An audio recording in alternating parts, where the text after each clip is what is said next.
영상으로 찾아뵙다가 제가 재료를 한번 소개를 시켜드리고 싶어서 이렇게 영상을 켰습니다. 포슬린 페인팅은 이렇게 분말로 밀가루처럼 되어 있는 이런 가루가 있어요. 색깔별로 이렇게 가루가 되어 있는 상태인데, 이런 가루들에다가 오일을 섞을 거예요. 그래서 물감처럼 액체로 만든 다음에 농도 조절을 하는 이런 오일이 또 따로 있습니다. 이거를 섞어서 그림을 그리고 있는데요. 성마다 그리고 개인마다 하시는 그 스타일에 따라서 오일이 달라지고, 그 다음에 그 오일 때문에 그림 스타일이 달라지기 때문에 어떤 것이 정답이라고 말씀을 드리기는 좀 곤란하고, 여러 번 그린 다음에 좀 자기 스타일을 찾아 나가는 게 좀 중요하다고 생각이 됩니다. 그래서 이렇게 오일을 물감하고 개서 만든 다음에 저장을 해서 이거를 하나씩 꺼내서, 제가 영상에 중간중간에 보여드리긴 했는데 조금씩 덜어서 쓰는 편이고요. 그 다음에 물감을 그리는 그 붓이 필요하겠죠. 붓 같은 경우는 이렇게 보면 넓은 면적을 그리기 위해서는 이런 형붓이 필요해요. 형붓이 필요한데, 저는 좀 사이즈별로 붓을 가지고 있어요. 근데 사실 이 붓을 다 사용을 하지는 않아요. 그리고 이 붓이 천연무기 때문에 비용이 만만치 않아서 사실 이거를 다 사야 되나 그런 생각이 처음에 들긴 했는데, 그래도 있으면은 잘 활용을 해서 쓰기는 되더라고요. 이렇게 돼서 이런 평붓이 필요하고, 그 다음에 가는 선 같은 것을, 이런 평붓 같은 경우는 넓은 면적, 면을 나타낼 때, 면을 그릴 때 이런 평붓이 필요하고요. 그 다음에 가는 가지나 잎사귀 같은 거를 때에 따라서 그 평붓으로 잎사귀 같은 것을 그리긴 하는데, 환필이라고 하죠. 둥근 붓이 제가 갖고 있는 것도 있어요. 이 둥근 붓도 그 일반 수채화 같은 거 할 때도 천연무가 좀 말을 잘 듣고 그림이 좀 예쁘게 나오는 것 같아요. 그래서 이런 것들은 수작업으로 만든 붓이라고 하더라고요. 근데 제가 가끔 수채화에서도 보여드리는 그런 붓이 되겠고요. 이런 붓도 잘 사용을 하게 됩니다. 붓을 구매를 하실 때는 천연모로 만들어진 붓을 구매를 하실 것을 권장을 드립니다. 붓 같은 경우는 이렇게 다 갖고 계실 필요는 없고요. 2호 정도나 3호 정도의 평붓이나 1배 정도 이렇게 두 가지 있으면 거의 다 그릴 수 있다고 보면 되고요. 또 여유가 되시는 분들은 저처럼 이렇게 홀수를 좀 늘린다던가, 아니면 또 더 적은 사이즈의 붓을 구매를 하시면 될 것 같습니다. 붓의 구매도 중요하지만 가장 중요한 것은 붓을 다 쓰고 난 다음에 붓 끝을 잘 정돈해서 잘 보관을 하는 것이 다음 그림을 위해서도 완성도 높은 그림을 그릴 수 있는 그런 방법이 되겠고요. 그래서 붓을 잘 다루는 분들이 더 붓을 오래 쓰고 완성도 높은 그림을 그릴 수 있는 방법이 되겠습니다. 시작에 대해서 제가 한번 설명을 해드릴게요. 포슬린 같은 경우는 외국에서 지금 대중화가 되어 있는, 예전도 그렇지만 지금까지 대중화되어 있는 그런 취미이기 때문에 해외에서 만들어진 자기 같은 게 좀 잘 만들어지고, 또 경지 가볍고, 또 그림을 그렸을 때 잘 그려지는 그런 성질이 있는데요. 저 같은 경우는 일단 수입이 좀 힘들고, 그 다음에 고가이기 때문에 우리나라 그 상품을 주로 쓰기도 하는데요.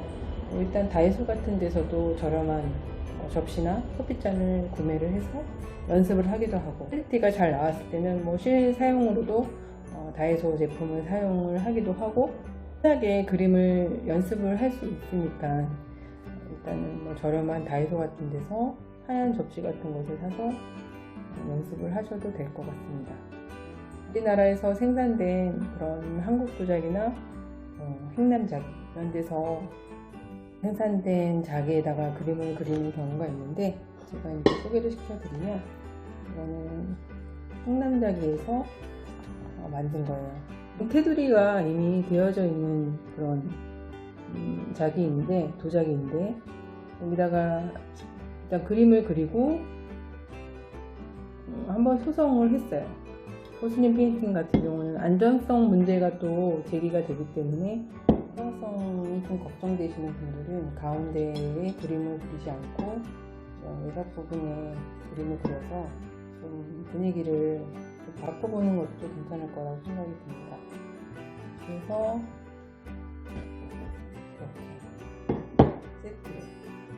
이렇게 세팅을 해서 음식을 여기다 담아서 먹는 경우가 있고요.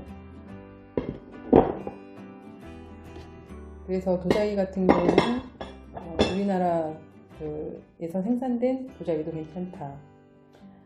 연습용으로 저렴하게 파는 하얀 백자를 사서 연습하시는 것도 추천을 드리고요. 그리고 좀 어느 정도 그림이 잘 그려졌을 때 수입된 고가의 도자기 같은 그런 좀 투각이 돼 있다든지 아니면 이런 굴곡이 좀 있는 예쁜 그런 도자기에다가 그림을 그리는 것을 추천을. 물감을 제가 이렇게 세팅을 해서 사용을 하고요. 도자기 같은 경우도 또 백자를 이렇게 준비를 했다가 수업을 하고 있습니다. 이런 거 같은 경우는 다이소에서 제가 구매를 했는데, 가볍게 그림을 그리고 사용을 할 수 있게 영상에도 한번 찍어 드렸는데요. 이런 패턴이 있는 도자기 같은 경우는 제가 수입을 직접 하거나 아니면 재료를 파는 곳에서 네이버에서 검색을 해서 포슬린 페인팅 재료를 다루는 곳에서 제가 구매를 하기도 합니다. 완료 같은 경우는 일본에서 생산되는 경우, 호주나 미국에서 생산되는 경우, 또 그 밖에 유럽에서 생산되는 독일 같은 생산되는 국가가 여러 국가가 있는데, 필요에 따라서 공방에 따라서 사용하시는 그런 안료가 따로 있기 때문에 저는 그 차이는 사실 그렇게 크다고 보지는 않아요. 그래서 다 비슷비슷하고 본인이 이제 잘 맞는 물감이나 색감이 있을 거예요. 여러 나라의 물감들을 한번 사용을 해보시고 또 추가적으로 구매를 하신다든지 그렇게 하면 될 것 같습니다. 물감 섞는 그 방법을 시연을 하자면, 이렇게 가루로 된 분말 있죠? 이거를 이렇게 해보겠습니다. 저장을 하기 위해서 오일을 이렇게 가루에다가 섞어요.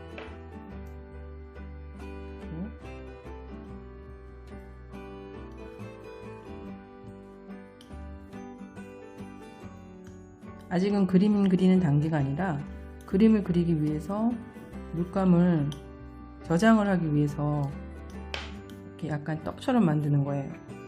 근데 다른 공방은 어떻게 하시는지 잘 모르겠는데, 저는 일단은 이렇게 해서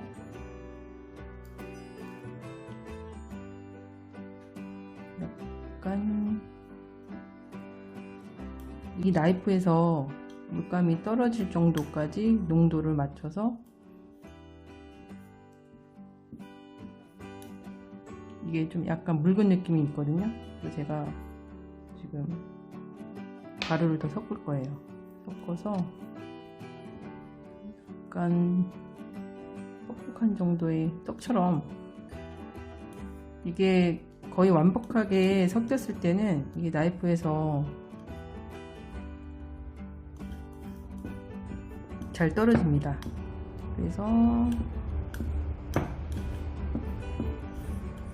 이렇게 이렇게 물감을 섞어서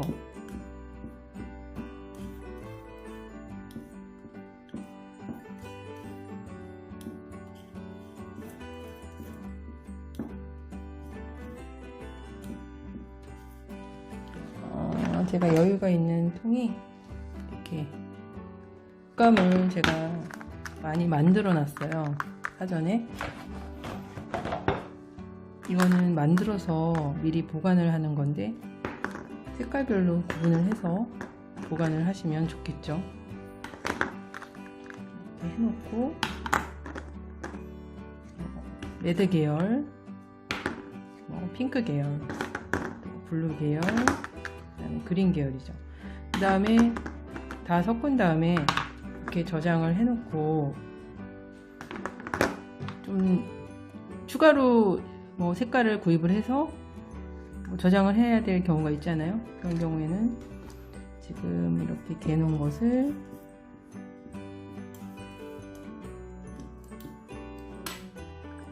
여기다가 보관을 합니다.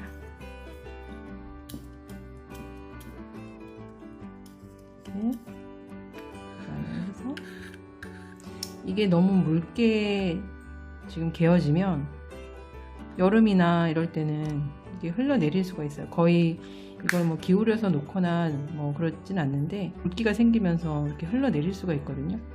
그렇기 때문에 약간 되직하게 개어놓고요. 그 다음에 제가 그림을 그리기 위해서는 이런 페인팅 오일이라는 게 또 따로 있어요. 그래서 지금 방금 개어놓은 물감을 한번 덜어서 덜어놓고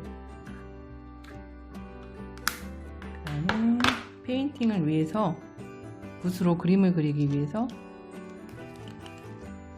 이 오일을 한 방울 정도 떨어뜨려 볼게요. 그래서 이 오일과 살짝 섞어서 농도를 조절을 합니다.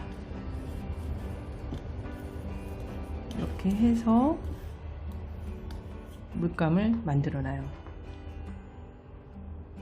이거 같은 경우는 한 15년 정도 됐는데 물감 상태가 나쁘지가 않죠.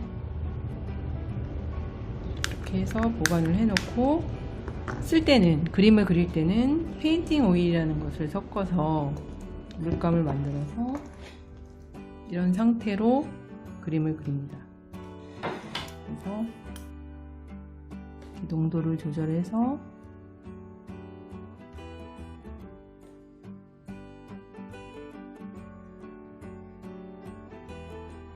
면적을 그리는 연습을 하셔야 돼요.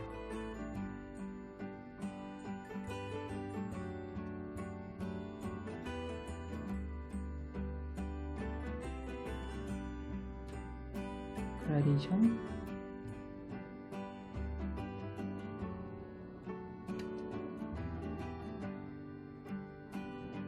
이런 연습. 그 다음에 이렇게 그림을 그리실 때는 이런 나이프도 잘 다루셔야 물감을 버리지 않고 알뜰하게 쓸 수가 있어요. 그래서 좀 진한 부분이 있을 때는 약간 끝에 물감을 좀 많이 묻혀서, 하지만 여기 끝까지 물감을 묻히면 안 돼요. 그때 한 3분의 1 지점까지 물감을 묻혀서 진한 부분은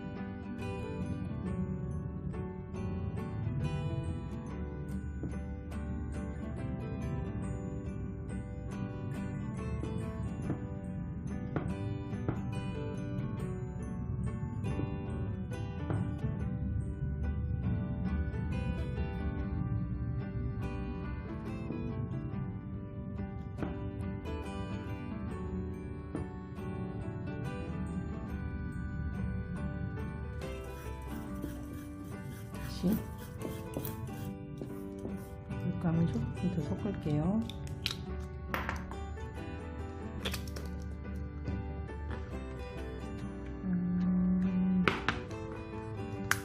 여기서 물감을 좀 덜어서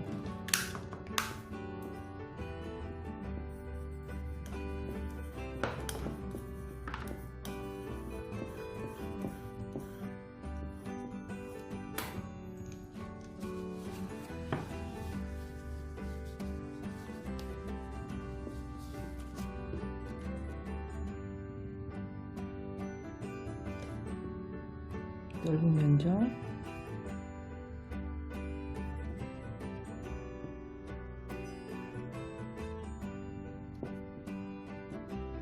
그라데이션.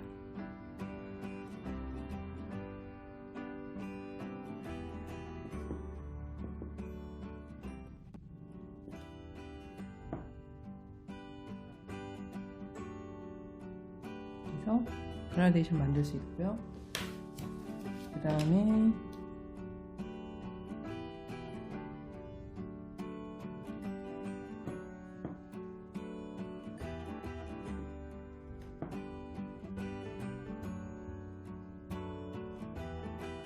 이런 선 같은 거, 나뭇잎,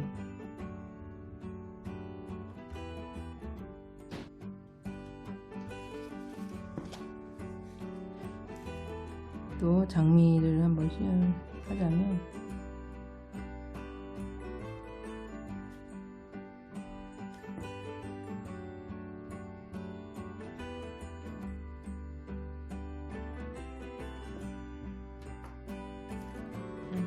넓은 면으로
그래서 여기서 제일 중요한 거는 이런 평붓으로 연습을, 그라데이션을 하는 것, 자연스러운 그런 색깔이 변화가 되는 거랑, 그 다음에 이런 세필로 끝에 물감을 묻혀서 가는 선과 약간 진한 선을 잘 조절을 해서 그림을 그리시면 될 것 같습니다. 그래서 이렇게 1차적으로 그림을 그린 다음에 또 더 섬세한 또 표현을 위해서 또 한 번 더 보일 수도 있고요. 그 다음에 1차로 끝날 수도 있고요. 그래서 이런 연습 끝에 그림을 그릴 수 있는 게, 이런 넓은 면적 같은 경우는 평붓을 이용을 해서 그림을 그려주시고, 그 다음에 이런 세밀한 부분들은 이런 가는 붓으로 그림을 그려주시면 될 것 같습니다. 그래서 이렇게 하나의 커피잔과 커피잔 받침이 이렇게 완성이 될 수 있습니다. 그래서 오늘은 재료 설명을 한번 해보았습니다. 다음에 더 좋은 정보로 찾아뵙겠습니다.